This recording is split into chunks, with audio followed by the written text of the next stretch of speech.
तो सबसे पहले दो बाइनोमियल टर्म लेके एक्सपेंशन ले लो, सही है। तो जैसे एक्सपेंशन ले लो आप,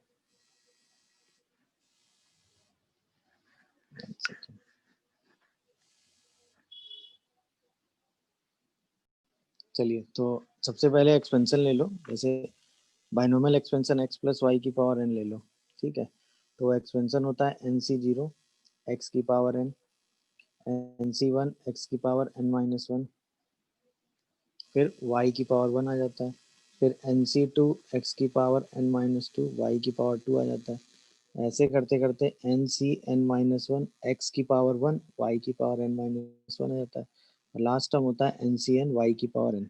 यानी इस एक्सपेंशन में हमने देखा कि जो पहला टर्म है वो एक्स की तरह ट्रीट हो रहा है, उसकी एक एक पावर डिक्रीज होती जा रही है, और जो दूसरा वाला टर्म है वो वाई की तरह ट्रीट हो रहा है, उसकी एक एक पावर इंक्रीज होती जा रही है।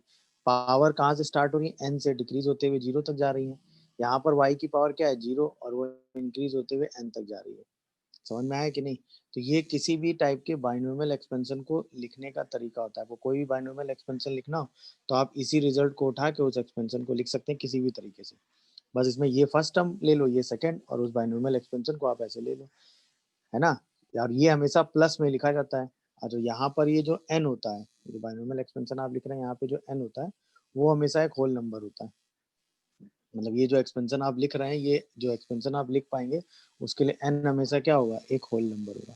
तो इसी एक्सपेंशन को अगर आप सिग्मा साइन लगा के लिखो तो एक्स प्लस वाई की पावर एन क्या हो जाएगा, सिग्मा। यहाँ पे अगर आप देखो तो आर की वैल्यू जीरो से लेके एन तक जा रही है, एन सी आर एक्स की पावर एन माइनस आर और वाई की पावर आर आ जाता है। ये इसको सिग्मा फॉर्म में लिखने का तरीका हो गया, सही है ना। अब यहीं पे हम आर की वैल्यू वेरी कराएंगे, आर की वैल्यू जीरो से लेके एन तक जा रही है, तो इसी के हिसाब से अगर हम देखें तो टोटल टर्म्स जो हमें मिलेंगे, total terms in binomial expansion, in binomial expansion, वो टर्म हमें कितने मिल जाएंगे भाई। आर की value zero one two three से लेके एन तक जा रही है, तो टोटल टर्म्स हमें बाइनोमियल एक्सपेंशन में एन प्लस वन मिलेंगे। तो एक तो इस पर बेस क्वेश्चन आते हैं कि total term n plus one मिल जाते हैं। दूसरा, अगर हम इसी में जनरल टर्म देखें तो जनरल टर्म जो होता है वो टी आर प्लस वन होता है, और वो टर्म क्या होता है, एन सी आर एक्स की पावर एन माइनस आर और वाई की पावर आर के बराबर होता है। तो जब भी हमें कोई भी टर्म लिखना होगा, first term third term fourth term, तो हम टी आर प्लस वन लिख के जनरल टर्म लिख देंगे और उसके हिसाब से हम इसमें कैलकुलेशन कर लेंगे। तो दूसरे बेस क्वेश्चन इसके जनरल टर्म में आते हैं। अच्छा, जब आप जनरल टर्म देखते हैं तो जनरल टर्म जब आप देखेंगे तो उसमें पहला तो ये वाला है, इसे हम कहते हैं बाइनोमियल कोफिशिएंट, इसे हम कहते हैं बाइनोमियल कोफिशिएंट। तो वो एनसीआर हो गया टी आर प्लस वन का, और ये सारे वेरिएबल हो गए। तो अगर हम पूछें, अगर हम आपसे ये कहें कि x की पावर n माइनस आर और y की पावर r का बाइनोमियल कोफिशिएंट क्या होगा, तो वो आंसर होगा एनसीआर, ठीक है। अब चूंकि ये एनसीआर बाइनोमियल कोफिशिएंट है, तो पहले तो इसी बाइनोमियल कोफिशिएंट की बात कर लेते हैं। तो एनसीआर को अगर आप देखोगे तो उसका मतलब होता है n factorial by r factorial into n minus r factorial. पहली चीज तो ये है कि एनसीआर का मतलब होता है n factorial by r factorial. N factorial का सिंपल मतलब हो गया क्या, n into n minus one into n minus two से लेके पूरा प्रोडक्ट कहाँ तक जाएगा, वन तक, सही है। तो ये आप एनसीआर को डायरेक्ट ओपन करके लिख सकते हो, that is n factorial by r factorial into n minus r factorial. और ये बाइनोमियल कोफिशिएंट हो गया, और ये बाइनोमियल एक्सपेंशन के बारे में बेसिक इन्फॉर्मेशन हो गई कि आप किसी भी एक्सपेंशन को कैसे लिख रहे हो। ये टोटल नंबर ऑफ टर्म्स उस बाइनोमियल एक्सपेंशन में कितने होंगे, एन प्लस वन, अगर वो बाइनोमियल एक्सपेंशन है तो। जनरल टर्म उसका जो टी आर प्लस वन होगा वो एन माइनस आर होगा, फर्स्ट टर्म की power n minus r and second term की पावर आर होगा। अब इसके हेल्प से आपको जो भी बाइनोमियल एक्सपेंशन लिखना है आप उसको सिंप्लीफाई करके लिख सकते हो। समझ में आ गया कि नहीं, बोलिए। अच्छा, अब बात आती है एनसीआर कैसे ओपन करते हैं, वो आपने लिखा। अब जैसे मान लो फॉर एग्जांपल मैं आपसे कहूँ कि हमें एक्स माइनस टू की पावर फाइव को ओपन करके लिखना है, तो अगर हम इसको ओपन करके लिखेंगे तो फाइव सी जीरो एक्स की power five plus five c one x की पावर फोर और माइनस टू एक टर्म आएगा।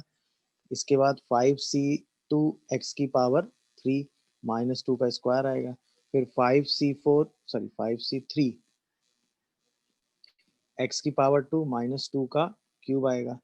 इसके बाद फाइव सी फोर एक्स और माइनस टू की पावर कितना 4 आएगा, और लास्ट टर्म आएगा 5c5 x 0 हो जाएगा और -2 की पावर 5 आ जाएगा।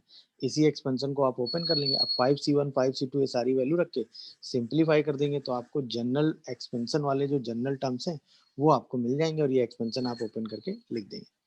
यहाँ पे वैसे भी होल नंबर था तो आप आराम से जनरल एक्सपेंशन लगा सकते थे। ये फर्स्ट टर्म की तरह ट्रीट हो गया और इसको आपने प्लस करके -2 कर लिया तो ये y हो गया, x हो गया। पूरा एक्सपेंशन आप उसी हिसाब से जो आपने बाइनोमियल में पढ़ा है आप उसको ओपन करते चले गए। सही है। जैसे अब इसी में अगर आपसे मैं क्वेश्चन ऐसे पूछ लेता, मैं कहता कि find 7th term in binomial expansion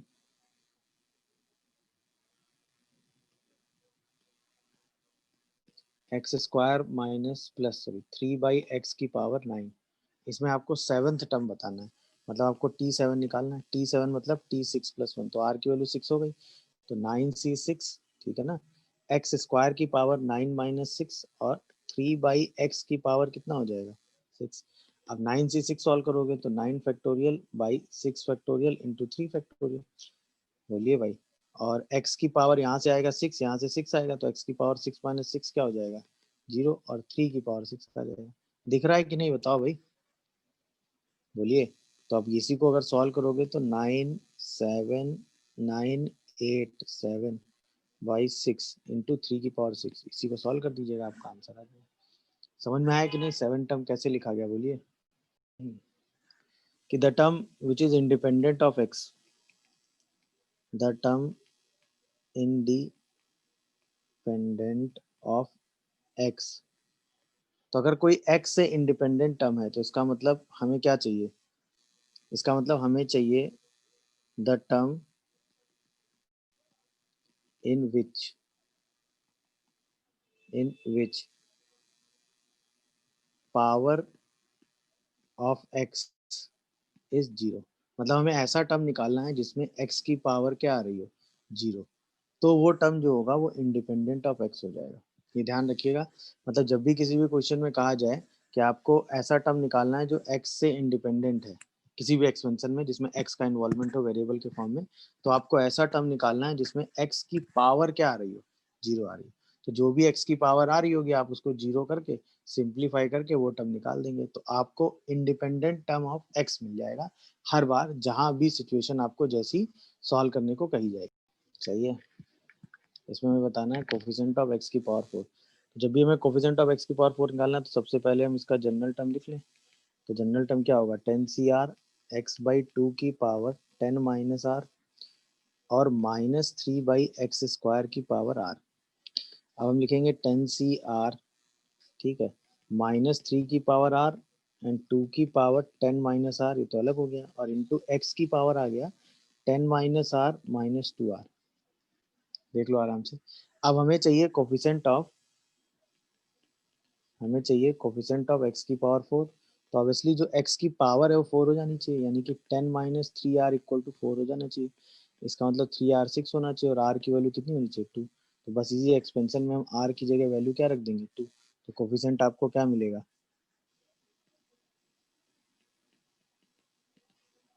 तो जो हमें कोफिशिएंट मिलेगा वो r की वैल्यू 2 रख दो, तो 10c2 -3 की पावर 2 अपॉन 2 की पावर 10 - 2। तो 10c2 हो गया 10 × 9/2 और 9 और होल डिवाइडेड बाई 2 की पावर 8 हो गया। बस इसी को आपको सॉल्व कर देना है। मेरी बात समझ में आ रही है कि नहीं बताओ। तो क्या आंसर 405/256 आ रहा है? देखिए कोई कंफ्यूजन आ रहा हो तो बताइए। क्या आपने जनरल टर्म लिखा बाइनोमियल एक्सपेंशन का, कोफिशिएंट अलग किया, सारी x की पावर अलग की, उस x की जो भी पावर आ रही थी उस पावर को x की पावर 4 चाहिए ना, 4 के बराबर करके r निकाल लिया, वो r की वैल्यू यहाँ रख दी, तो ये पूरा कोफिशिएंट बन गया। तो उसी कोफिशिएंट की वैल्यू 405/256 आ गई। क्या ये बात सबको समझ में आई, ये बताओ, बोलिए भाई। क्या ये बात हम सभी को समझ में आ रही है, बोलो। कहीं कोई कंफ्यूजन आ रहा है तो बताइए। No sir. जैसे ये क्वेश्चन मैंने सुबह वाली क्लास में कराया था, देखिए जरा इस क्वेश्चन को। इसमें हम में कराया था, एक बार फिर से मैं इसको सॉल्व करता हूँ। सबसे पहले इसमें आप क्या निकालते हैं, जनरल टर्म। जनरल टर्म क्या होगा, 9CR 2 की पावर 2x³ की पावर 9 माइनस आर और -3/x की पावर r। सही है ना भाई। तो अगर आप इसको लिखेंगे तो 9CR 2 की पावर 9 माइनस आर और -3 की पावर r अलग हो जाएगा और x की पावर में आ जाएगा 27 -3r मतलब 6r। अब हमें चाहिए फॉर कोफिशिएंट ऑफ x की पावर 5। तो अब x की पूरी पावर हमें किसके बराबर करनी, 5 के। तो 27 -6r इक्वल टू 5 कर देंगे। तो यहाँ से 6r कितना आ जाएगा, बोलो, 22। तो यहाँ से हमें r की वैल्यू मिल रही 22/6, जो कि पॉसिबल ही नहीं है। तो क्या x की पावर 5 पॉसिबल है, नहीं पॉसिबल है, बात हो गई खत्म। अच्छा, यहीं पे अगर हम कहें कि फॉर कोफिशिएंट ऑफ, क्योंकि r की वैल्यू जो भी होगी वो क्या होगी भाई, r की वैल्यू 0 से 9 के बीच में कुछ भी हो सकती है। अब ये तो ऐसी वैल्यू आ नहीं रही और वो भी होल नंबर होगी। अच्छा, अगर हम यहीं पे बात करें कोफिशिएंट ऑफ x की पावर किसका, -3 का, तो उसके लिए हम क्या करेंगे, 27 -6r को किसके बराबर करेंगे, -3 के। दिख रहा है कि नहीं, बोलिए। तो यहाँ से 6r किसके बराबर होगा, 30 के। तो क्या यहाँ से r की वैल्यू 5 आ जाएगी। तो अब हम कोफिशिएंट लिखेंगे, क्या हो जाएगा, 9c5 2 की पावर 9 माइनस 5 इंटू -3 की पावर 5। 9c5 ओपन करोगे तो 9876 बाई 5 फैक्टोरियल 4 फैक्टोरियल 4 3 2 1 इंटू 2 की पावर 4 करोगे और 3 की पावर माइनस के साथ 5 करके इसी को सॉल्व कर दीजिएगा, ये आपका आंसर आ जाएगा। बात समझ में आ भाई। सबसे पहले इसमें आपने वही काम किया होगा, x की पावर 0, इंडिपेंडेंट टर्म का मतलब x की पावर 0। तो सबसे पहले इसका जनरल टर्म लिखा होगा, तो लिखा होगा 9CR 3/2 एक्स स्क्वायर की पावर 9 माइनस आर और -1/3x की पावर r। तो इसमें आपने लिखा होगा 9CR 3/2 की पावर 9 माइनस आर -1/3 की पावर r और x की पावर आया होगा 18 -3r, है ना। अब the term independent of x के लिए क्या किया होगा, इंडिपेंडेंट ऑफ x के लिए आपने क्या किया होगा कि 18 -3r को 0 के बराबर किया होगा। तो r की वैल्यू आ गई होगी 6। यही r इक्वल टू 6 आपने यहाँ पे उठा के रख दिया होगा। तो जो कोफिशिएंट आया होगा वो कितना आ रहा है,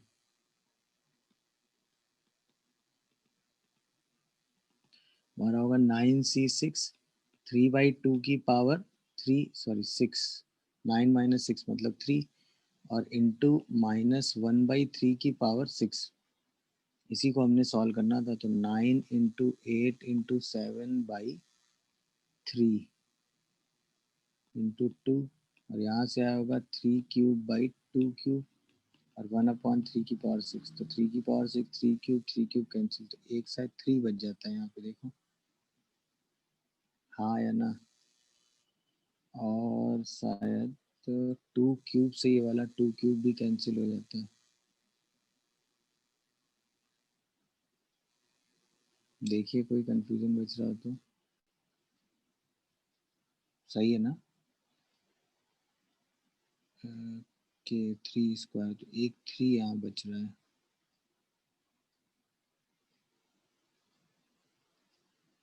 9 माइनस 6 ट्राई करके बता दो। तो कोफिशिएंट कितना आ रहा है, देखो यहाँ से 7 बचेगा और यहाँ से कितना बचेगा, 9/2, 7/18 आंसर हो गया। देखा क्या, है ना। तो जो इंडिपेंडेंट टर्म हुआ वो कौन सा हुआ, बोलो भाई, आर की सेवेंथ वैल्यू। टर्म। तो सेवेंथ टर्म। इंडिपेंडेंट टर्म अगर आपसे पूछा गया कि भाई इंडिपेंडेंट टर्म बताओ, एक सेकेंड यार, अगर हमसे पूछा गया टर्म कौन सा होगा, सीधा टर्म लिखो ना। तो टर्म हो गया TR+1 यानी कि सेवेंथ टर्म, ठीक है। और अगर उसका कोफिशिएंट पूछा गया, उस टर्म की वैल्यू पूछी गई, तो वो हो गया 7/18। दोनों काम हम कर सकते हैं। समझ में आ रहा है क्या करना है। थोड़ा सा अगर आप स्मार्टली डील करेंगे तो अगर आप देखें तो ये लिखा हुआ है x की पावर 1/3 का क्यूब प्लस 1 की पावर 1/3 का क्यूब, तो a³ प्लस b³ है। और ये है x की पावर 2/3, x की पावर 1/3 प्लस 1। अच्छा, अगर आप इसको देखें तो ये लिखा हुआ है x की पावर 1/2 का स्क्वायर और 1 की पावर 1/2 का स्क्वायर, और ये लिखा हुआ है x की पावर 1/2, अगर आप कॉमन करेंगे तो x की पावर 1/2 -1, इस पूरे की पावर 10 लिखा हुआ है। अब आप जैसे इसको कैंसिल करेंगे तो यहाँ बचेगा x की पावर 1/3 + 1। अच्छा, यहाँ पे जब इसको पावर कैंसिल करेंगे तो बचेगा x की पावर 1/2 + 1 और डिवाइडेड बाई x की पावर 1/2, और इस पूरे की पावर ही क्या रहेगा, 10। अब इसी को आप सॉल्व करेंगे तो x की पावर 1/3 + 1, और ये रिजल्ट आएगा -1 अपॉन x की पावर 1/2, और इस पूरे की पावर 10 आएगा। यानी कि जो एक्सपेंशन हमें डील करना है वो है x की पावर 1/3 -1 अपॉन x की पावर 1/2 और इस पूरे की पावर 10, ये हमें डील करना है। अब बाकी तो क्वेश्चन में कुछ बचा ही नहीं, हमें टर्म चाहिए इंडिपेंडेंट ऑफ x, मतलब कि हमें x की पावर क्या चाहिए, 0। बाकी प्रोसेस सेम है, tr+1 लिखो इसका, तो 10 CR x की पावर 1/3 की पावर 10 -r और -1/x की पावर 1/2 की पावर r। अगर आप इसको ध्यान से लिखोगे तो 10 CR -1 की पावर r अलग कर दो, और x की टोटल पावर क्या बचा, 10 -r/3 -r/2, है ना। और इंडिपेंडेंट ऑफ x के लिए क्या करोगे, इंडिपेंडेंट ऑफ x के लिए हम क्या करेंगे, इसी पावर को 0 के बराबर कर देंगे, तो 10 -r/3 = r/2। यहाँ से आएगा 20 - 2r = 3r। तो क्या r की वैल्यू हमें 4 दिख रही है, बताओ। अरे हाँ या ना, यही r की वैल्यू 4 हम उठा के यहाँ रख दें तो उसी का कोफिशिएंट आपको मिल जाएगा। तो वो कोफिशिएंट क्या आएगा, 10c4 -1 की पावर 4, तो 10 9 8 7 अपॉन 4 3 2, तो 8 से 8 कैंसिल, 3 से 3 कैंसिल, 210 आंसर आ रहा है। देख लीजिए, कोई कंफ्यूजन आ रहा हो तो बताइए। क्या आप सभी को प्रोसेस समझ में आया कि नहीं ना, वो आप आराम से निकाल लेंगे। अब कुछ इंपॉर्टेंट बातें और हैं, जैसे अगर मैं 1 + x की पावर n का एक्सपेंशन लिखूं तो मैं क्या लिखूंगा, nc0 nc1x nc2x², क्योंकि बाकी तो 1 ही चल रहा होगा, ncn x की पावर n। तो मैं कह सकता हूँ कि कोफिशिएंट ऑफ x की पावर r इन 1 + x की पावर n, तो वो हमेशा NCR होगा। ये बहुत इंपॉर्टेंट इन्फॉर्मेशन है और इसका बहुत जगह यूज होता है कि 1 + x की पावर n में अगर हम x की पावर r का कोफिशिएंट बोलें तो वो हमेशा NCR ही आएगा। समझ में आ रहा है कि नहीं। तो जहाँ x की पावर n की बात होगी वहाँ हम उस कोफिशिएंट को यूज करके सीधे चीजें सिंप्लीफाई करके अपने आंसर को। अच्छा, फिर कई बार ऐसा भी यूज हो जाता है, जैसे मान लो मैं कहीं लिखूँ 1 - x² की पावर n है, तो इसको आप लिखोगे तो NC0 -NC1x² प्लस NC2x की पावर 4 माइनस NC3x की पावर 6 एंड सो ऑन, -1 की पावर n NCn x की पावर 2n चल रहा होगा। अच्छा, ये एक्सपेंशन देखने से हमको ये चीज़ तो पता चल रही है कि चूंकि x² है तो जितने भी कोफिशिएंट आ रहे होंगे वो सारे इवन आ रहे होंगे, मतलब x की पावर 2 x की पावर 4 x की पावर 6 x की पावर 2n, मतलब इसमें कभी x की पावर 5 नहीं आएगा, इसमें कोई भी ऑड पावर वाला टर्म नहीं आएगा। जो भी कोफिशिएंट आएंगे वो सारे x की पावर में जो भी आएगा वो हमेशा 2 के मल्टीपल में ही आएगा। सही है ना। तो कभी भी इसमें 2 की मल्टीपल के अलावा और कोई टर्म नहीं आ सकता। तो ये एक ऑब्जर्वेशन है, चूंकि x² यहाँ आ रहा था तो जितने भी टर्म जिसमें आ रहे थे सब 2 के मल्टीपल में ही आ रहे थे। तो ये भी एक अंडरस्टूड स्टेटमेंट है कि अगर ऐसी सिचुएशंस कहीं हो कि x की पावर k यहाँ लिखा हो तो जितने भी कोफिशिएंट आएंगे वो सब k के मल्टीपल में ही आएंगे। हाँ या ना, ये भी एक ध्यान रखने वाली बात है। कई बार कई क्वेश्चन को सिंप्लीफाई करने में इन इंफॉर्मेशन का यूज हो जाता है।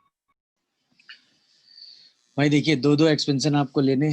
सबसे पहले इस वाले एक्सपेंशन को अगर मैं देखूं ध्यान से, पहले वाले एक्सपेंशन को, तो उसके लिए अगर मैं जनरल टर्म लिखने बैठूंगा तो क्या लिखूंगा, 11 CR a की पावर 11 -r, बोलिए, और x की पावर 22 -2r, और यहाँ पे शायद आएगा b की पावर r, और एक b की पावर r अलग से आएगा। देखो जरा क्या सही लिखा है मैंने, हाँ या ना। तो यहाँ पर हमें क्या चाहिए, कोफिशिएंट ऑफ x की पावर 7 चाहिए, तो इसका मतलब 22 -3r को मैं किसके बराबर करूँगा, 7 के।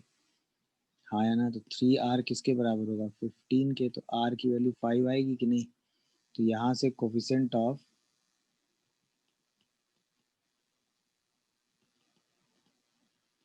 x की पावर 7 हमें कितना मिलने वाला है 11c5 a की पावर 11 माइनस 5 मतलब 6 बाई b की पावर 5। ये समझ में आया सबको कि नहीं? अच्छा, अब मैं दूसरे वाले टर्म की अगर बात करूं इस वाले टर्म के लिए, तो इसके लिए अगर मैं TR+1 लिखूंगा तो क्या लिखूंगा बताओ 11CR a की पावर 11 माइनस आर और -1/b की पावर r और x की power 11 minus r minus 2r।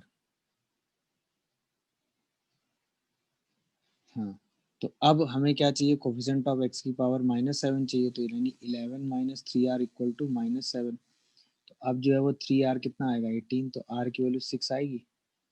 तो अब जो अगर हम लिखें क्या कि कोफिशिएंट ऑफ सॉरी अब अगर हम लिखें क्या कि कोफिशिएंट ऑफ x की पावर -7 क्या होगा, तो अब कोफिशिएंट क्या होगा 11c6, ठीक है ना, इंटू a की पावर कितना हो जाएगा यहाँ से r की वैल्यू 6 रखेंगे 5/b की पावर 6 हो जाएगा।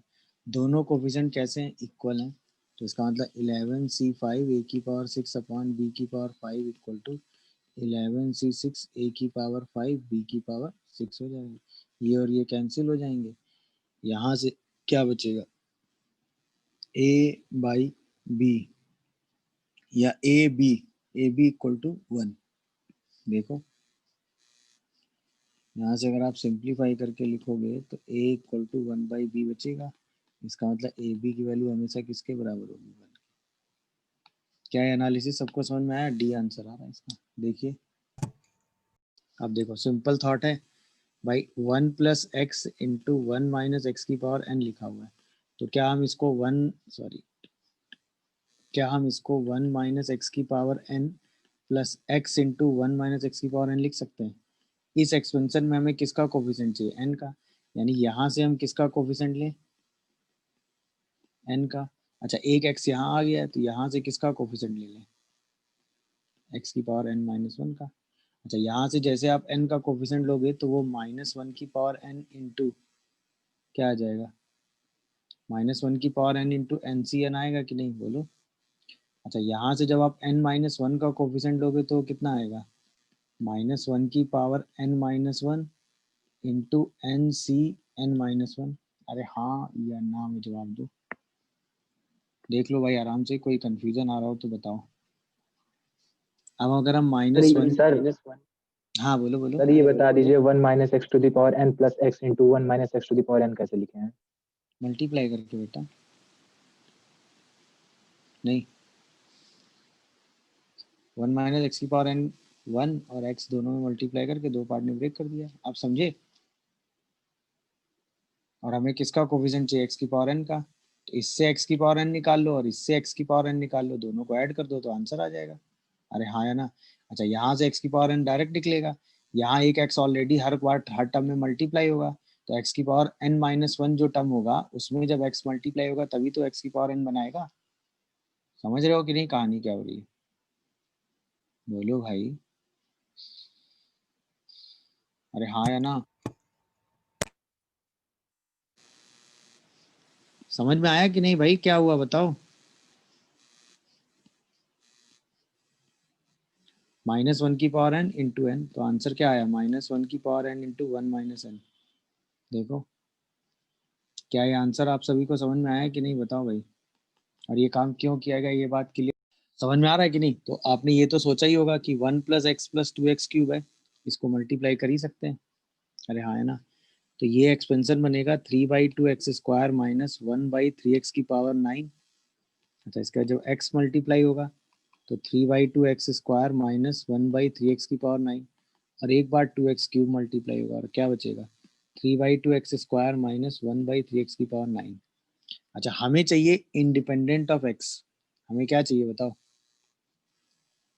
Term independent of x। Independent of x का मतलब होता है हमें चाहिए x की पावर 0। अच्छा कितने एक्सपेंशन है हमारे पास, एक एक्सपेंशन हमारे पास ये चल रहा होगा, एक एक्सपेंशन x मल्टीप्लाई करके ये चल रहा होगा और एक 2x क्यूब मल्टीप्लाई करके ये चल रहा होगा, और हमें x की पावर 0 सबसे निकालना है।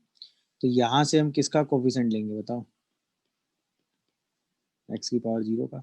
अच्छा यहाँ से किसका कोफिशिएंट लोगे बोलो भाई, एक x सब में मल्टीप्लाई हो ही रहा है, अरे हाँ या ना, ये वाला x तो इसके हर टर्म में मल्टीप्लाई होगा ना, और हमें इस पूरे से x की पावर 0 निकालना है, और एक x सब में मल्टीप्लाई हो ही रहा है, तो इसका मतलब इसके अंदर से हम क्या निकाल लें, x की पावर -1 निकाल लें तो काम हो जाएगा कि नहीं, बोलो ये समझे कि नहीं, क्यों ये सोचा। अच्छा यहाँ पर क्या है, 2x³ हर टर्म में मल्टीप्लाई हो रहा है, यहाँ पे हर टर्म में क्या मल्टीप्लाई हो रहा है, 2x³ का मल्टीप्लीकेशन हो रहा है, यानी कि x³ मल्टीप्लाई हो रहा है, और इन दोनों को मल्टीप्लाई करके हमें x की पावर 0 बनाना है, तो इसका मतलब इस एक्सपेंशन से हमें किसका टर्म निकालना होगा बताओ, बोलिए, x की x to the power -3। अब यानी कि इसी सेम एक्सपेंशन से एक बार हमें x की पावर 0 लेना है, वो लिख देना है, एक बार हमें x की पावर -1 लेना और उसमें 1 मल्टीप्लाई कर देना, एक बार हमें इसी एक्सपेंशन से x की पावर -3 लेना और किसको मल्टीप्लाई करके लिख देना 2, तो टोटल हमें कोफिशिएंट मिल जाएगा। अब हमें हर बार एक्सपेंशन तो यही डील करना है ना, तो इसी का जनरल टर्म हम लिख लेते हैं, बोलो किसके लिए, 3/2x² - 1/3x की पावर 9 के लिए, तो क्या आएगा बताओ, 9CR 3/2 की पावर 9 - r और -1/3 की पावर r, चेक करते जाना, और यहाँ पर x की पावर में क्या बचेगा, 18 - 3r, बोलो भाई क्या ये सही है। तो अब हम एक बार क्या करेंगे, 18 - 3r को किसके बराबर करेंगे, 0 के, एक बार 18 - 3r को किसके बराबर करेंगे, -1 के, एक बार 18 - 3r को किसके बराबर करेंगे, -3 के, तो यहाँ से r6 आएगा, यहाँ से r पॉसिबल नहीं होगा, ये समझ में आया क्यों नहीं होगा बताओ, और यहाँ से r की वैल्यू 7 आएगी, चेक करियो कैलकुलेशन एकदम सही जा रहा है कि नहीं, हाँ या ना, बोलो। तो r की अलग अलग वैल्यू हमने निकाल ली, अब वही वैल्यू हमें बस उठा के कोफिशिएंट के फॉर्म में लिखनी है, तो कोफिशिएंट क्या आएगा बताओ, coefficient of independent of x कितना क्या आएगा, पहले r6 रख दो, तो 9c6 3/2 की पावर 3 - 1/3 की पावर 6, अच्छा x की पावर -1 वाला तो वेस्ट हो गया, अच्छा यहाँ पर ये 2 मल्टीप्लाई करना मत भूलिए कि हर टर्म में 2 भी कोफिशिएंट के फॉर्म में मल्टीप्लाई होगा, तो +2 9c7 3/2 की पावर 2 और -1/3 की पावर 7, बस इसी को सॉल्व कर दीजिएगा, आपको आंसर मिल जाएगा। क्या क्या तरीका हमें समझ में आया, क्या हुआ क्यों हुआ किस लिए हुआ, बोलो। एक्सपेंशन तो हमने पढ़ा ना, x + y की पावर n को हम हमेशा ऐसे ही ब्रेक करके लिखते हैं बाइनोमियल एक्सपेंशन के फॉर्म में, ठीक है ना, खो गए भाई।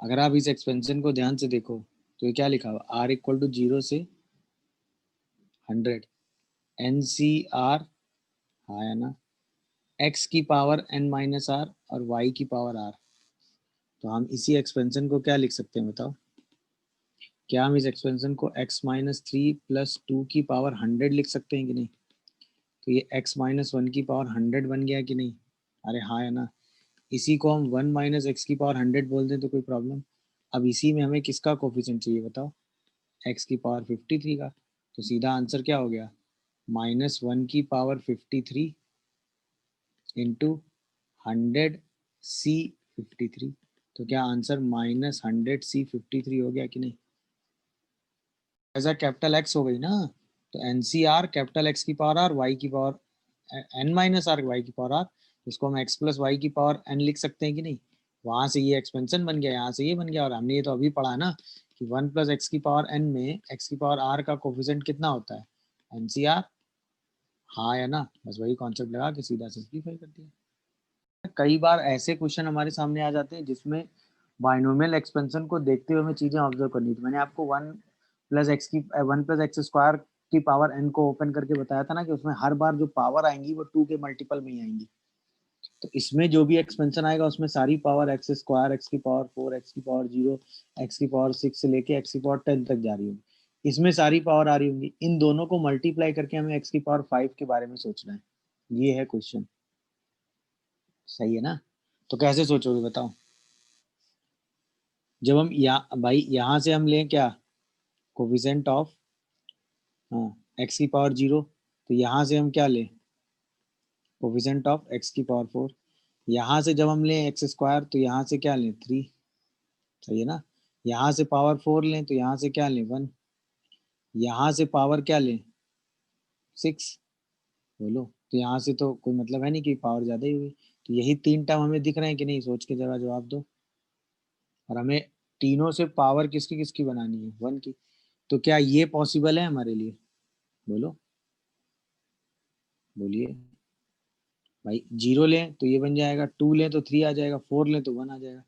6 लेने का मतलब है, बोलो, क्योंकि 6 के बाद की चीजें खत्म हो गई, क्योंकि मैक्सिमम पावर हमें क्या चाहिए, 4 तक। अब x की पावर 0 का कोफिशिएंट इंटू 4 का कोफिशिएंट, 2 का कोफिशिएंट इंटू 3 का कोफिशिएंट। अब इसका जनरल टर्म आप लिख सकते हो कि नहीं, बताओ। अरे हाँ या ना बताओ।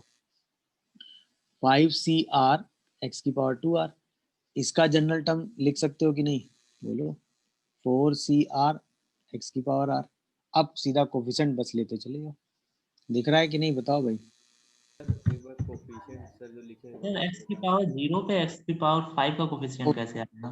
सॉरी हाँ, x की पावर 0 पे हमें x की पावर 4 नहीं 5 चाहिए होगा यहाँ पे। हाँ सही कह रहे हैं, ये पॉसिबल नहीं होगा। अब ठीक है, यस सर, अब सही। एक ये पॉसिबल है, एक ये पॉसिबल है, सही कह रहा हूँ। वो पावर 4 नहीं पावर 5 चाहिए ना हमें। और इसमें मैक्सिमम पावर कितनी आ सकती है, 4।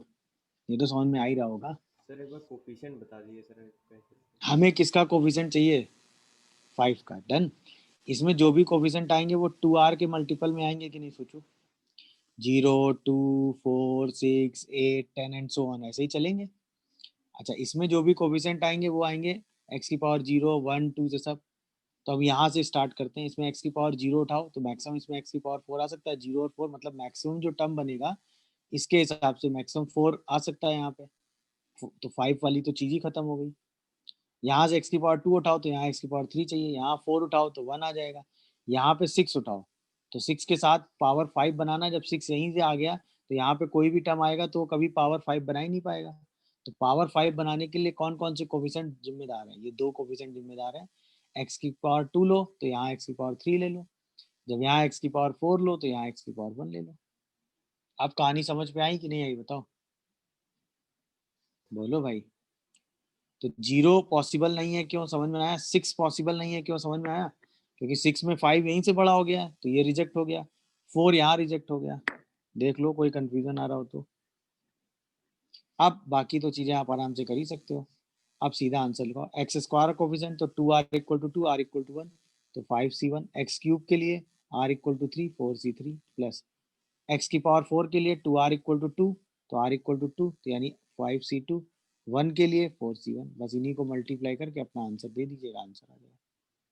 क्या है, क्यों ये काम हमने किया, ये बात सुनी। ये मतलब सबसे टफेस्ट सिचुएशन हो सकती है कि एक एक्सपेंशन यहाँ चल रहा हो एक, बट उसमें देखो इस टफेस्ट सिचुएशन में आसान चीज क्या थी कि यहाँ एक्स स्क्वायर दे दिया गया, तो यहाँ सारी इवन पावर थी।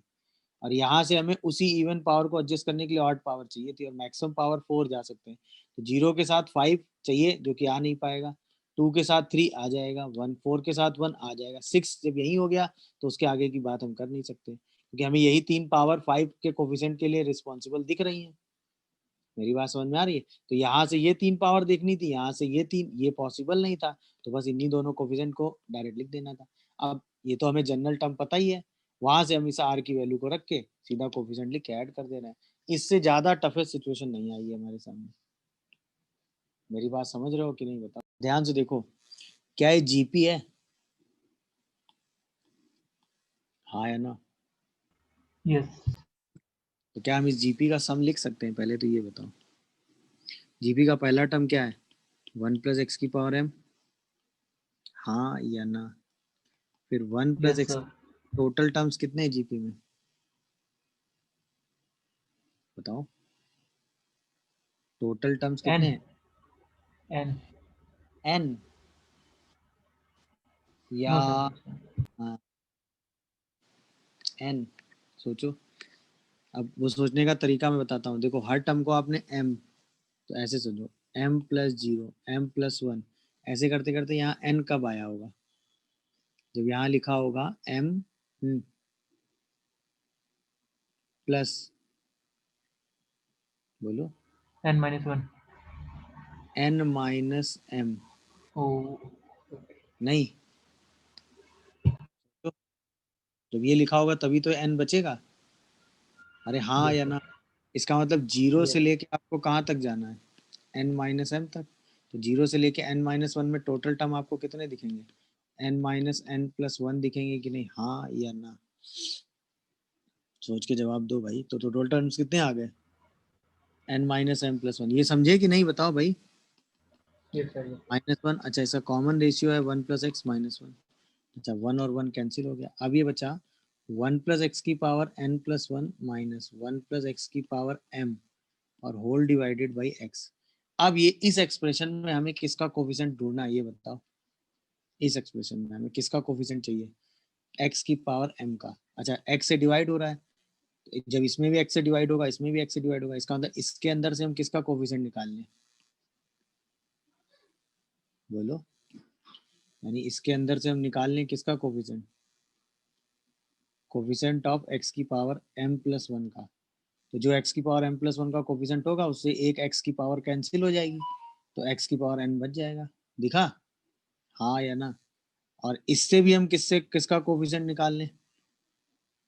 बोलिए, x की पावर m का, m प्लस 1 का। अच्छा इसमें क्या x की पावर m प्लस 1 का कोफिशिएंट आएगा बताओ? नहीं, इसमें आएगा। तो आंसर सीधा सीधा क्या लिखोगे? n plus 1 c n plus 1। हाँ या ना? चलिए अब अगर मैं बात करूं आपसे कि x प्लस वाई की पावर n एक्सपेंशन आप सभी ने लिखा है, क्या लिखा है? nc0 nc1 nc0 x की पावर n, nc0 x की power n minus 1 y, nc1 x की power n minus 2 y square से लेके ncn y की पावर n। अच्छा यहीं पे अगर मैं x माइनस वाई की पावर n लिखूं तो मैं लिखूंगा nc0 x की power n minus nc1 x की power n minus 1 y, nc2 x की power n minus 2 y square and so on. ऐसे करते करते मैं माइनस 1 की पावर n ncn y की पावर n लिखूंगा। इन दोनों एक्सपेंशन को मैं ऐड कर देता हूँ, यानी कि x प्लस वाई की पावर n और x माइनस वाई की पावर n को मैं ऐड कर देता हूँ।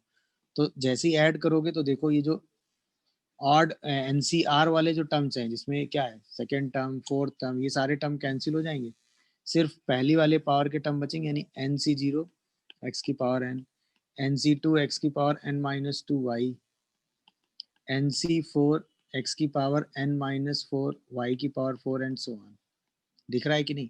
अच्छा अगर मैं दोनों को सब्ट्रैक्ट कर दूं तो x प्लस वाई की power n minus x minus y की पावर n करोगे तो इसमें जो है सिर्फ ऑड वाले बचेंगे, यानी nc1 x की power n minus 1 y, nc2 x की power n minus 2 y, sorry n minus 3 y cube, nc3 था, nc5 x की पावर n माइनस 5 y की पावर 5 एंड सो ऑन। ये ध्यान रखिएगा कि ऐड या सब्ट्रैक्ट होने से बाइनोमियल एक्सपेंशन में क्या चीजें आती हैं। मेरी बात समझ पा रहे हो कि नहीं? कि ऐड, बाइनोमियल एक्सपेंशन जब ऐड या सब्ट्रैक्ट होते हैं तो जब ऐड करोगे x प्लस वाई की power n x plus y की पावर n को तो इवन एनसीआर में r इवन रहेगा, जब सब्ट्रैक्ट करोगे तो एनसीआर में r क्या रहेगा? ऑड रहेगा। ये फर्क है। क्या है डिफरेंस, हमें समझ में आया कि नहीं? बताओ। अगर आप ध्यान से देखोगे तो ये है x प्लस वाई है कि नहीं बताओ, और ये है x माइनस वाई की पावर n और दोनों को ऐड किया गया है तो r इवन वाले बचेंगे। तो 5c0 x की पावर 5 बचेगा 2 टाइम्स के साथ, फिर 5c2, अरे हाँ है ना, x की पावर 3 आएगा और x क्यूब माइनस 1 की पावर 1/2 की पावर 2 करेंगे तो ये बचेगा। इसके बाद 5c4 x की पावर 1 बनेगा, दिख रहा है कि नहीं? 5 माइनस 4 और x क्यूब माइनस 1 की पावर रूट की पावर 4 तो स्क्वायर आ जाएगा। ये 3 टर्म आएंगे। अब यहाँ से मैक्सिमम 5 आएगा, यहाँ से 6 आएगा और यहाँ से कितना आ जाएगा? 7। तो मैक्सिमम डिग्री कितनी आ जाएगी? 7। मेरी बात समझे कि नहीं बताओ भाई? कोई कंफ्यूजन आया हो तो सर ऐड कर रहे हो ना, और ये x ये पूरा टर्म y की तरह ट्रीट कर लो, ये x ये पूरा टर्म y की तरह ट्रीट कर लो, क्योंकि सेम ही टर्म लिखा है ना यहाँ पे और यहाँ पे। बोलो, तो पहला 5c0 इस x की पावर 5, फिर 5c2, NCR के साथ इस x की पावर क्या होता है 5 माइनस 2, और ये क्या है x क्यूब माइनस 1 की पावर हाफ और उसकी पावर 2। मेरी बात समझे कि नहीं? इसके बाद 5c4, अब इसके बाद यार 5c5 तो से बड़ा टर्म तो लिख ही नहीं सकते हो ना, तो 5c6 ऐसी चीजें लिख ही नहीं पाओगे, मैक्सिमम 5c4 ही तक जा सकते हो। वही टर्म लिख के हमने डिग्री निकाल दिया। अब डिग्री का मतलब ऐसा टर्म, मैक्सिमम को पावर का टर्म ना डिग्री, तो मैक्सिमम पावर कहाँ बन रही है 6 + 1 7 बन रही है, तो डिग्री 7 हो गई। भाई सिंपल सी बात है, दोनों को ऐड किया गया, जैसे आप दोनों को ऐड करोगे तो ये x + y x - y वाली चीज तो है और 19 तक जा रहा है और आधे टर्म बचते हैं, हाँ या ना? टोटल 20 टर्म्स होंगे, आधे बचेंगे, आंसर 10 हो गया। ये एक तरीका हो गया बिना पेन चलाए। दूसरा तरीका था, इसको आपको लिखना आता है, तो 19c0 2 की पावर 19, 19c2 2 की पावर 17 इंटू 4√3 x की पावर 2। ऐसे करते करते कहाँ तक जाएंगे आप? 19c 18 तक ही जा पाएंगे ना? बोलो भाई, 2 और 4√3 x की पावर कितना होगा यहाँ पे? बोलिए, 18 होगा ना? तो टोटल टर्म कितने आ गए? 10 टर्म्स। ऐसे समझ लो, नहीं तो, और नहीं तो सीधे आधे टर्म होंगे। ये तो समझ में आ रहा है ना? इस एक्सपेंशन में अगर n+1 टर्म्स है, ऐड या सब्ट्रैक्ट करोगे तो आधे ही टर्म तो बच जाएंगे। बस वही आप सीधा लॉजिक लगा दो। मेरी बात समझ पा रहे हो कि नहीं, बताओ भाई, बोलो। ये बात कॉमन सेंस से आपको समझ में आई कि नहीं आई, बताइए भाई। हाँ भाई, आंसर इज 13। समझ गए कि नहीं सब लोग, बताओ भाई। जैसे आप इसको ओपन करेंगे तो 2 24c0 3 की पावर 24, 24c2 3 की पावर 20, 3 की पावर कितना आएगा 22 और 2√x की पावर 2। ऐसे करते करते लास्ट वाला टर्म लिखोगे 24c 24 आएगा कि नहीं, हाँ या ना? और ये शायद 2√x की पावर 24 तक जाएगा, तो इसका मतलब 0 1 से लेके 12 तक जा रहे हो, तो टोटल टर्म्स कितने आ जाएंगे? 13। 0 से लेके 12 तक सारी वैल्यूज रख लो। तरीका समझ गया कि नहीं? लॉजिक क्लियर हुआ कि नहीं? परसेंट की हमने बात की, दैट इज NCR, इसको हम बोलते हैं n factorial r factorial n minus r factorial ना। अब इसमें कुछ फैक्ट है, जैसे NC0 निकालोगे या NCN निकालोगे, सबकी वैल्यू 1 आ जाएगी। NC1 निकालो तो उसकी वैल्यू n आ जाएगी, या NCN-1 निकालो तो उसकी वैल्यू 1 n आ जाएगी। इसका मतलब पहला जो रिजल्ट हम पढ़ रहे हैं वो ये पढ़ रहे हैं कि NCR और NCN-R सेम होते हैं। पहला रिजल्ट तो ये ध्यान रखिएगा, ठीक है? NCR और NCN-R सेम होते हैं। कुछ रिजल्ट फैक्ट है, जैसे NC2 आपको लिखना है या NCN-2 आपको लिखना है, तो वो हो जाता है n इंटू n-1/2। सिंप्लीफाई करके देख लीजिएगा। NC3 आपको लिखना है तो हो जाएगा n-1 n-2/3 फैक्टोरियल। सही है ना? यानी अगर हमें NCR लिखना है तो हम क्या करेंगे, n-1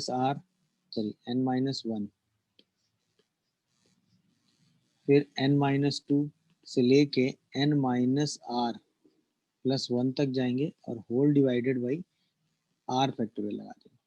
ये ध्यान रखिएगा, ये यूज होता है। दूसरा इंपॉर्टेंट रिजल्ट जो आप यूज करते आ रहे हैं लगातार, तो NCR NCN-R में कोई डिफरेंस नहीं है, पहली चीज ध्यान रखिएगा। NCR को डायरेक्ट ओपन करके लिखेंगे तो ये है, NC0 और NC1 को ओपन करोगे तो 1 आ जाएंगे, इनका भी यूज हो जाता है कई बार। NC1 NCN-1 को लिखोगे तो ये आ जाएगा, ठीक है? इसके बाद इस पर रिलेटेड जो दूसरा सबसे ज्यादा यूज होने वाला रिजल्ट है, जैसे एक क्वेश्चन बहुत इंटरेस्टिंग सा पूछा गया था कि अगर NC, जैसे मतलब इस पर ही रिलेटेड एक क्वेश्चन, बहुत आपसे कहा गया कि 6cx = 6cy, ठीक है ना? Then how many possible pairs of x comma y, बताइए जरा। If 6ex is equals to 6ey, then how many possible pairs of x comma y? हाँ, कोई बताओ भाई, how many possible pair? भाई एक तो तरीका ये हो गया कि भाई अगर ये बराबर है तो ये तो अंडरस्टूड है कि x और y की जो भी वैल्यू होगी वो 0, 1, 2 से लेके कहाँ तक होगी, 6 तक। एक पॉसिबिलिटी तो कि x और y के बराबर आ जाए, तो ऐसे कितने पेयर बन सकते हैं? 0, 0, 1, 1, 2, 2, 3, 3, 7 पेयर्स हो गए कि नहीं, बताओ। अरे हाँ या ना? अच्छा, एक ये हो जाए कि x प्लस वाई का सम 6 हो जाए, तो ऐसे कितने पेयर बन सकते हैं? 0, 6, 1, 3, तो ऐसे कितने पेयर बन सकते हैं, बताओ, बोलिए। 7 पेयर ये भी बन सकते हैं कि नहीं, हाँ या ना?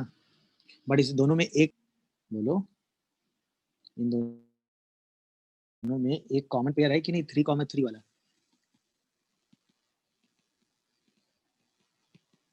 तो टोटल आंसर कितना हो गया, बताओ। अरे हाँ या ना? 7 + 7 - 1 दैट इज 13 पेयर्स।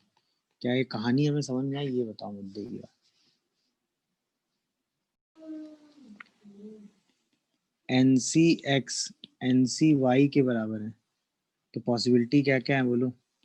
या तो x y के बराबर हो जाए, या फिर x प्लस वाई किसके बराबर हो, n, और जो भी x और y होंगे उसकी वैल्यू क्या होगी, 0, 1, 2 से लेके कहाँ तक मैक्सिमम जा सकती है, n तक। मेरी बात समझ पा रहे हो कि नहीं, बताओ। और ये तो मुझे बताने की जरूरत नहीं है, n क्या होगा, होल नंबर होगा, बोलो भाई। क्या ये पूरी बात सबको समझ में आ रही है, बताओ मुझे। नहीं समझे? देख लो, कोई कंफ्यूजन आ रहा हो तो बताओ। भाई x प्लस वाई की पावर 6 में 7 पेयर ऐसे हो गए कि भाई अगर हम x को 0 लें तो y क्या आएगा, 6, 1 लोगी तो क्या आएगा, 5, ऐसे करते करते जब 6 लोगी तो 0 आएगा, देखो। तो टोटल कितने पेयर बनेंगे, समझ में आया कि नहीं, 7 पेयर। आप समझी कि नहीं, Yes, sir. 7। Yes, sir. Yes, sir. But इसमें से एक पेयर कौन सा होगा, ये वाला होगा कि नहीं होगा, जो कि ऊपर काउंट हो चुका होगा। अरे हाँ या ना? तो वो दोनों में से हटाना पड़ेगा, तो टोटल कितने पेयर बनेंगे, 13 पेयर। क्या है, मेरी बात सबको क्लियर हुई, बताओ भाई। अगर NCR की मैं आपसे बात कर रहा हूँ और R की वैल्यू 0 से n के बीच में है, अगर n इवन है तो NCn/2 मिडिल बाइनोमियल कोफिशिएंट होगा, अगर n ऑड है तो NCn-1/2 या NCn+1/2 मिडिल बाइनोमियल कोफिशिएंट होगा। जो भी मिडिल बाइनोमियल कोफिशिएंट होगा वो मैक्स वैल्यू ऑफ NCR की होगी। यानी अगर किसी क्वेश्चन में NCR बाइनोमियल कोफिशिएंट की मैक्स वैल्यू निकालनी है तो बेसिकली आपको मिडिल बाइनोमियल कोफिशिएंट ही निकालना है। n इवन है तो सीधा NCn/2 लिख दोगे, n ऑड है तो NCn-1/2 या NCn+1/2 लिख दोगे, ठीक है। अच्छा, इसके बाद बाइनोमियल कोफिशिएंट का अगला यूज होता है कि अगर NCR में NCR -1 ऐड करें तो ये n+1 CR होता है। ये भी एक रिजल्ट है जो यूज होता है। अगर हम NCR में NCR-1 ऐड करें तो वो n+1 CR हो जाता है। ये तो खैर आराम से सॉल्व हो जाता है। अगर आप ध्यान से देखो तो ये लिखा हुआ n फैक्टोरियल R फैक्टोरियल और n-R फैक्टोरियल, ये लिखा हुआ n फैक्टोरियल R-1 फैक्टोरियल, और ये लिखा हुआ n-R और +1 फैक्टोरियल। अच्छा, अगर आप ध्यान से देखोगे तो न्यूमरेटर से n फैक्टोरियल कॉमन आ रहा है। यहाँ पे अगर आप ध्यान से देखो तो 1/, इसको हम लिख सकते हैं R × R-1 फैक्टोरियल × n-R, लिख सकते हैं कि नहीं? क्यों लिख सकते हैं? क्योंकि हम n फैक्टोरियल को n × n-1 फैक्टोरियल लिख सकते हैं, इसलिए ऐसा लिख सकते हैं। अच्छा, इधर देखोगे तो ये आ रहा है n फैक्टोरियल। अच्छा, यहाँ आ रहा है R-1 फैक्टोरियल। अच्छा, यहाँ से अगर हम n-R + 1 कॉमन करें तो ये n-R फैक्टोरियल बन जाएगा कि नहीं? अब n फैक्टोरियल के साथ साथ r माइनस 1 फैक्टोरियल और n माइनस r फैक्टोरियल भी कॉमन आ गया। अंदर क्या बच रहा है? 1 upon r plus 1 upon n minus r plus 1। LCM लेके अगर इसको सॉल्व कर दोगे तो बचेगा n factorial into n plus 1 whole divided by r into r minus 1 factorial और n minus r plus 1 into n minus r factorial. तो ऊपर बन गया n प्लस 1 फैक्टोरियल, नीचे बन गया r फैक्टोरियल। अच्छा, इसको हम लिख सकते हैं n प्लस 1 माइनस r का फैक्टोरियल। तो क्या ये result n plus 1 c r बन गया कि नहीं? चेक करिए। तो n plus r plus n minus r, ये हमेशा n प्लस 1 सी आर होता है। N c r plus n c r minus 1 equal to n plus 1 c r होता है। आर आर माइनस 1, तो ये वाला आर कैरी होता है और ये दोनों n से n प्लस 1 बन जाता है। समझ में आ रहा है कि नहीं भाई? जैसे अगर हम एग्जाम्पल वाइज देखें, ठीक है ना, कि 10C8 प्लस 10C7, तो हम इसको क्या लिख सकते हैं? बोलो। 10C8 NCR NC8 माइनस 1, तो इसी को हम n प्लस 1 CR लिख सकते हैं कि नहीं? अरे हाँ या ना? ये बात समझ पा रहे हो कि नहीं? लिख सकते हो, बोलो भाई। अरे कोई कंफ्यूजन आ रहा हो तो बताओ भाई। आंसर समझ में आ रहा नहीं आ रहा? 57C4। 57C4। अच्छा, जैसे 50C4 था, अगर हम यहाँ R की वैल्यू वेरी कराएंगे तो ये बनेगा 55C3, फिर 54 ना, C3, ऐसे करते करते यहाँ बचेगा 50C3। तो सबसे पहले यही दोनों टर्म कंबाइन होंगे NCR NCN माइनस R लगा के, तो ये बनेगा 51C4। फिर यहाँ होगा 51C3। बोलो, ऐसे कंबाइन होते होते होते सिचुएशन क्या बनेगी? 55C3 और यहाँ आ जाएगा 55C4, दोनों मिला के 56C4 आंसर आ रहा है यार। देखो जरा यस सर। भाई, सबसे पहले हमने इन दोनों कंबाइन किया, फिर उससे इसको कंबाइन करेंगे, ऐसे करके सबको कंबाइन करते जाएंगे, लास्ट पे ये आंसर लिख देंगे। देखो जरा ध्यान से, समझ रहे होगे सब लोग। तो जी आंसर क्या? सर। 56C4 आंसर आएगा। 57 तो नहीं आएगा, जीरो से नहीं चल रहा है ना। अच्छा, तुमने जीरो ले लिया क्या? देखो, पहला चीज सोच के जरा जवाब देना। MCM और M+1C में कोई डिफरेंस है? ये बताओ, सोचो जल्दी। दोनों की वैल्यू 1 है कि नहीं है? अरे हाँ या ना? है। अच्छा, जैसे ही आपने कहा तो हम इसको लिख सकते हैं M+1C M+1, M+1C M+2C से लेके NCM। अब बताओ, इन दोनों को कंबाइन करोगे क्या बनेगा? बोलो। M+2CM, इन दोनों को कंबाइन करोगे क्या बनेगा? बोलो। M+3CM+1। ऐसे करते करते जब लास्ट वाले टर्म को भी कंबाइन करोगे तो आंसर क्या आएगा? हाँ या ना? बोलो बोलो भाई, कोई कंफ्यूजन हो तो बताओ। अरे हाँ या ना? कोई कंफ्यूजन आ रहा हो तो बोलो भाई। ये हमने सिंपल सी बात है ना, हमें NCR+1 यूज करना है, तो बस हमने इसी को एक टर्म आगे बढ़ाने के हिसाब से लिखना है। हाँ या ना? तो इसी MCM को ही हम M+1C लिख दें और उसी टर्म के हिसाब से हम इंक्रीज करते चले जाएं सबको। बोलिए, तो वही टर्म हमारे हिसाब से आ जाएगा, उसी को हम क्या लिख देंगे? N+1C लिख देंगे, वही हमारा आंसर हो गया। देख लीजिए, कोई कंफ्यूजन, कॉन्सेप्ट क्लियर हुआ कि नहीं? तो NCR अपॉन NCR-1 ये होता है N-R+1/R। ओपन करके ऐसा उसको याद रखने का तरीका, NCR तो ये वाला R नीचे आ जाता है और यहाँ पे इन दोनों का डिफरेंस आता है। जैसे अगर आपको कहीं लिखना हो example wise 10C5 upon 10C4, तो अब इसमें सॉल्व वॉल्व करने की जरूरत नहीं है, यहाँ पे 10 माइनस 4 आएगा और यहाँ 5 आएगा, तो आंसर 6/5 आएगा। देखिए जरा ध्यान से, नहीं समझे? बोलो। तो अब इसके हिसाब से अगर आप चलो, इसी के हिसाब से अगर आप चलो तो NCR +1 NCR +2 ये 3 कंजिक्यूटिव बाइनोमियल कोफिशिएंट है। अगर हम यहाँ पे निकालें NCR +1 बाई NCR तो वो n-r/r+1 होगा। अगर हम यही लिखें NCR +2 बाई NCR +1 तो ये होगा n-r+1 बाई r+2। देख लो आराम से, क्या ये हमें समझ में आ रहा है कि नहीं? अरे हाँ या ना, बोलिए भाई। NCR +1 NCR +2 3 बाइनोमियल कोफिशिएंट में ये चीज आपको समझ में आई कि नहीं आई? बोलो। किसी को कोई कंफ्यूजन या डाउट हो तो बताइए। सही है ना? तो इसमें कहा गया 3 कंजिक्यूटिव कोफिशिएंट ऑफ एक्सपेंशन। तो अगर मैं आपसे पूछूं 1 + x⁴n में कोफिशिएंट ऑफ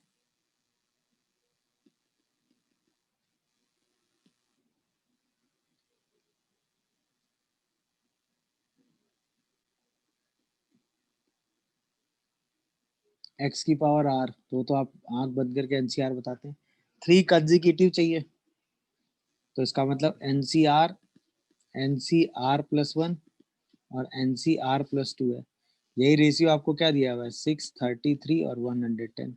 तो अभी आपने मुझसे कहा ना NCR +1 बाई NCR, ये n-r/r+1 होता है।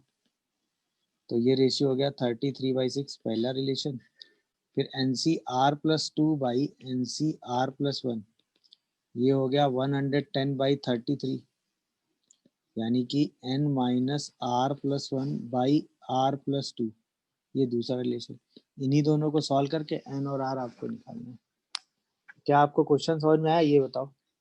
अब देखिए AP में है तो कैलकुलेशन तो एकदम सिंपल है कि भाई आपने ये क्या होगा 2 times of NCR +1 equal to NCR + NCR +2। अब यार अगर आप NCR का ऐसे रिजल्ट ओपन करोगे है ना तो अननेसेसरी कैलकुलेशन आएगा और उसमें फंस जाओगे। बट अगर आप थोड़ा स्मार्टली टैकल करोगे NCR +1 NCR +2 बाई NCR +1 तो ये वाला रिजल्ट आएगा r+1 बाई n-r और ये वाला रिजल्ट आएगा n-r-1 अपॉन r+2। देखिए जरा, हाँ या ना? कैलकुलेशन रिड्यूस हो गया कि नहीं बताओ? दिखा कि नहीं भाई? इसी को सिंपलीफाई करके n और r में आप रिजल्ट लिख दीजिएगा मल्टीप्लाई करके।